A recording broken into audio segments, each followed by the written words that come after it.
Why it sucks to be Ryu. Ryu is the face of the most successful fighting game franchise in history, and everyone abandons him the moment they learn his basic moves. The archetypal fighter who defined an entire genre, reduced to a training dummy that players outgrow in their first week. Sure, Ryu appears in every Street Fighter game and crossover, but living as everyone's starting point isn't the honor it appears to be. Between being literally designed to be boring so other characters can seem exciting, watching millions of players use you to learn fundamentals before immediately replacing you, and the crushing realization that your greatest success is being forgotten, Ryu's life is less legendary fighter and more perpetual stepping stone disguised as a protagonist. His greatest enemy isn't Akuma. It's being too balanced to matter, designed to be discarded. Here's the brutal business model. Ryu was created to be the perfect introduction to Street Fighter, which means he was specifically designed to be abandoned. His entire moveset exists to teach players basic concepts before they graduate to real characters with interesting abilities. You're not learning Ryu, you're learning through him. Every aspect of Ryu's design screams starter character, basic projectile, simple anti-air, standard combos. While other fighters get teleports, stretchy limbs, or explosive grapples, Ryu gets the fighting game equivalent of a bicycle with training wheels. He's deliberately vanilla so that everything else looks like an upgrade. But here's the psychological horror. Ryu has to watch this happen millions of times. Every new player picks him first, learns his moves, feels confident enough to try someone else, and never looks back.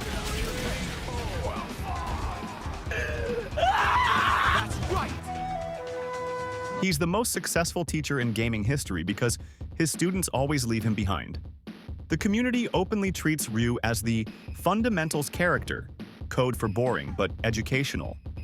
Forums are full of advice like, learn Ryu first, then pick someone fun.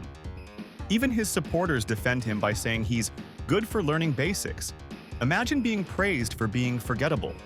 That's not respect, that's being useful until you're not. The balanced prisoner. Ryu suffers from the curse of perfect balance. He's too fair to be exciting. While Ken gets flashy combos, Akuma gets devastating power, and newer characters get reality-bending abilities, Ryu gets to be mathematically balanced. That sounds good on paper, but in practice, it means he's the plain hamburger at a restaurant full of exotic dishes. Fighting games thrive on extremes, characters who excel at one thing while being terrible at others. That creates memorable moments and highlight reels.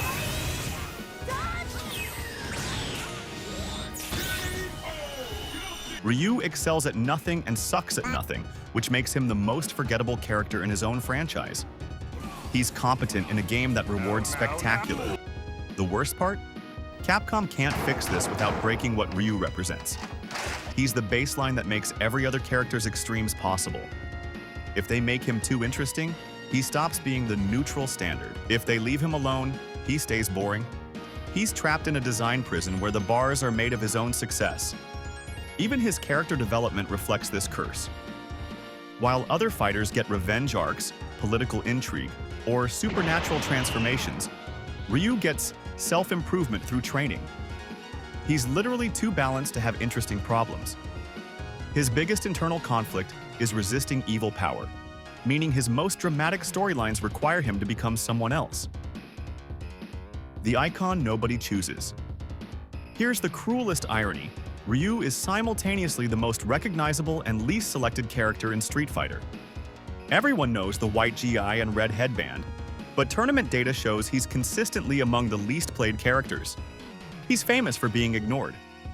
When Capcom tries to make Ryu interesting, they have to create alternate versions that steal his spotlight. Evil Ryu gets the dark powers and glowing effects. Kaji gets the demonic transformation. These characters are popular precisely because they're everything regular Ryu isn't allowed to be. Extreme, visually exciting, unbalanced. The message is clear. The only way to make Ryu compelling is to stop being Ryu. His evil forms consistently rank higher in popularity polls than his heroic version.